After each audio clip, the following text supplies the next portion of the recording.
C'était pourtant une relation professionnelle entre patron et employé basée sur la confiance. Relation qui aura duré une décennie ou presque quand Jean-Pierre Amougou Belinga décide de débaucher Ernest Obama d'Ariane TV. Et ce, malgré le rapport accablant du PDG de la dite télévision contre Ernest Obama, son ancien patron qui voyait en lui un homme peu fiable. Jean-Pierre Amougou Belinga va donc malgré ce rapport donner la chance à ces derniers.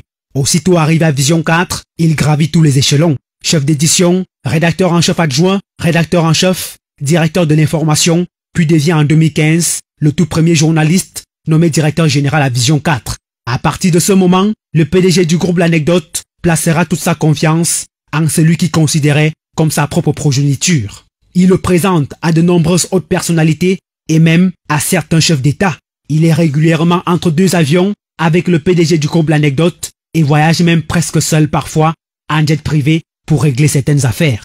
Bref, Ernest Obama, et tout le monde le sait au groupe L'Anecdote, était considéré comme l'enfant chéri de Jean-Pierre Amougou Belinga. Sauf que l'enfant chéri voyait plus gros que le monde.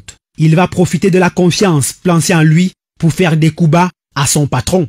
Propriétaire de deux journaux paraissant régulièrement, Ernest Obama profite de la crédibilité et du relationnel de Jean-Pierre Amougou Belinga pour négocier des contrats avec certaines institutions de la République. Des contrats de 10, 15, voire 20 millions de francs CFA avec le nom de Jean-Pierre Amougou Belinga. Informé, le PDG du groupe L'Anecdote continuera malgré tout à lui faire confiance, reconnaissant au passage que tout homme est appelé à évoluer socialement. Par ailleurs, durant ces 4 ans, à la tête de Vision 4, le jeune loup aux dents longues aura traîné beaucoup de casseroles. Entre malversations financières, surfacturation dans l'achat du matériel et coups bas, Ernest Obama écrasait tout sur son passage. On lui reproche des détournements de plus de 100 millions de francs CFA. Une fois de plus, le PDG du groupe L'Anecdote, malgré quelques rappels à l'ordre, continuera à lui faire confiance. Mais là où le bas blesse, il y a quelques jours, c'est quand Jean-Pierre Amougou Belinga apprend des sources bien introduites que son ancien directeur s'est allié à un opposant en République centrafricaine pour être son directeur de campagne contre le professeur Faustin Archange Touadéra lors de la prochaine élection présidentielle. Et pour masquer cette ambition, l'ancien directeur des rédactions du journal L'Anecdote va subtilement publier cette affiche qui annonçait l'apparition d'un livre sur les activités humanitaires de Paul Biya. Lequel livre est préfacé par le président centrafricain et postfacé par Samuel Vondo Ayolo, directeur de cabinet civil à la présidence de la République. Lesquelles personnalités qui, aux dernières nouvelles, ne sont associées à ce livre. Ajoutez à cela la publication des documents et informations confidentielles appartenant au groupe L'Anecdote. L'accumulation de tous ces faits va finalement faire sortir Jean-Pierre Amougou Belinga de ses gonds.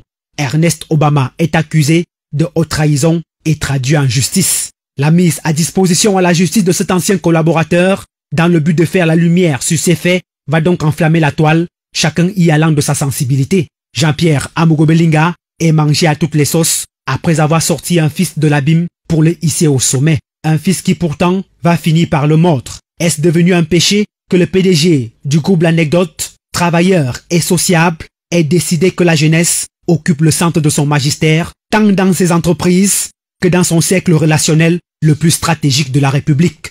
Sauf mauvaise foi, l'analyse objective de cette actualité commande que soient pris en compte les paramètres selon lesquels un manager ne tergiverse pas face à une dose de confiance et de confidence. Et donc, les efforts pour tenir le pari difficile des salaires, la crédibilité auprès des partenaires, l'ascension des employés, l'espérance d'une vie meilleure pour tous et la pérennisation de la vision du groupe L'Anecdote ne doivent en aucun cas être bafoués. Personne n'a le droit de détruire au détour d'une limite humaine, fût-on directeur de l'un des pans de cet empire, bâti sur la sueur d'un homme qui fait aujourd'hui honneur au Cameroun. En attendant donc que s'estompe cette tentative pernicieuse de récupération politicienne d'une affaire qui n'éteindra jamais le parcours d'exception de Jean-Pierre Amougou Belinga, il vaut mieux laisser la justice suivre son cours.